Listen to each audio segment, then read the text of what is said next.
Page 3 of your skills review packet. Here you're going to take notes on this presentation. The title of the presentation is called Roman Colosseum Gets an Upgrade. The author is NPR as well. See it down here. The genre is nonfiction, informational, and the date is 2020. So again, you're gonna use page 3 and also page 4 to complete this presentation.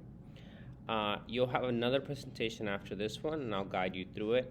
And then you'll have a Google form where you're going to be asked questions that are going to be similar to what you're going to see on the assessment on Friday and also on the SBAC assessment at the end of the year.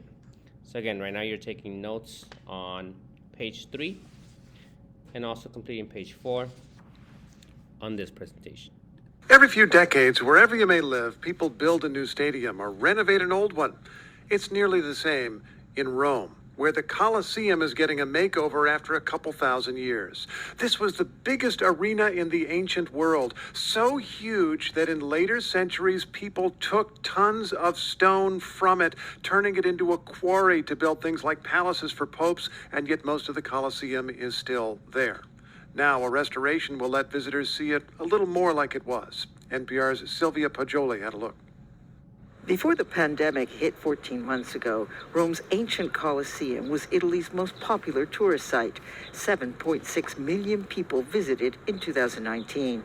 Today, the massive arena stands quiet and forlorn. Mass tourism has not yet returned. Nevertheless, the Italian government has ambitious plans. It's approved a $20 million high-tech floor that will lie where gladiators once met in mortal combat.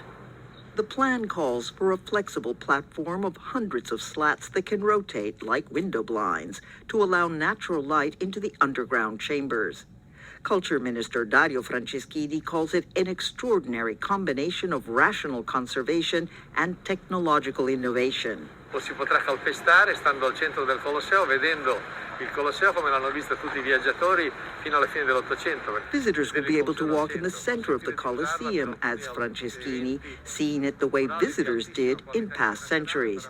And it will host high-quality cultural events such as classical concerts and plays. The arena was built in 80 AD by the Emperor Titus. Its 4 arched stories held 80,000 spectators in a city of 1 million. Seating was according to social class and gender. Women were relegated to the top tiers so as not to be disturbed by men during the raucous spectacles. Gladiators were mostly prisoners of war and enslaved people who fought exotic animals from across the Roman Empire as well as each other. Their fate depended on a collective gesture of the Roman crowd, either a thumbs up or a thumbs down. And although there's no historical documentation that Christians were martyred inside the arena, it's precisely that image as a place of slaughter and brutality that Italian authorities want to reverse. At the moment, just one small section covers the underground chambers. It was installed 21 years ago for a one-time performance of Sophocles' Oedipus Rex. Giovanna Melandri was culture minister at the time. We are giving back to its theatrical function, this great monument, but no blood and no cruelty, but culture and art. Italy depends heavily on tourism and hopes visitors will soon return to see its many cultural and natural beauties. On Tuesday, Prime Minister Mario Draghi announced that as of mid-May, tourists who've been vaccinated or recovered or tested for COVID-19 can enter Italy with no quarantine. So, it's time for you to book your holidays in Italy. We look forward to welcoming you again soon. But don't expect to walk out onto the center of the Colosseum anytime soon. The new high-tech floor won't be ready until 2023. Sylvia Poggioli, NPR News, Rome. So before you move on to the next presentation, you should have completed pages 3 and pages 4. So pages 3 has the notes, the guiding questions, which is the main idea, and also the purpose of the presentation. You also need to have done pages 4, where it says what inferences can you make from the presentation. Remember, inferences are details or conclusions that you reach using evidence and logic reasoning from the audio presentation. You also need relevant vocabulary and also an image that helps you understand the presentation. So you're gonna take notes on the next presentation, and then you'll get the Google form. Okay, so again, right now you're gonna work on the next presentation, which will be on page. You're gonna work on it or take notes on page 5 and also page 6, and the presentation is here somewhere. The presentation is called Sculpting Lincoln, so that's the title.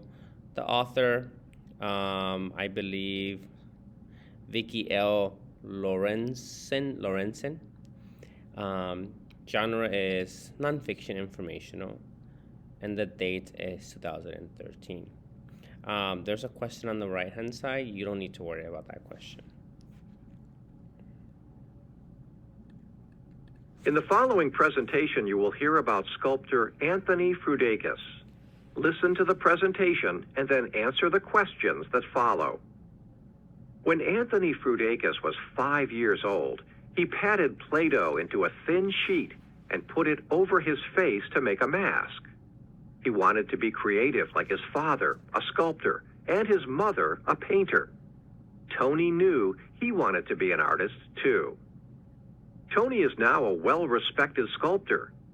In 2006, the president of Michigan Hillsdale College in Michigan asked Tony to create a sculpture of Abraham Lincoln. Before he sculpted Lincoln, Tony read biographies, watched documentaries, and talked with historians. He also visited museums and studied lots of photographs, including pictures of other statues made of the president. After lots of research, Tony was finally ready to pick up a pencil and paper to sketch his ideas for the sculpture. He showed them to the president of Hillsdale College. Once the president selected the sketch he liked best, Tony went to work creating a scale model. First, Tony made a wire skeleton to support the clay. Next, he sculpted Lincoln's head and body. Then Tony dressed the president in a suit of clay. It took nearly 3 years to complete the statue of Lincoln. It now stands larger than life on Liberty Walk at Hillsdale College. So you can go back and listen to these presentations as many times as you want, but try to do it under 30 minutes for both of them. You should be working on pages 5 and pages 6, and then you will be given the Google form. I am not sure how many questions there will be. I think there's going to be maybe 7 questions. Your goal is to get at least 5 correct. And the questions range from questions that you can easily check from the audio presentation to more inference questions to more evidence-based questions. So try your best.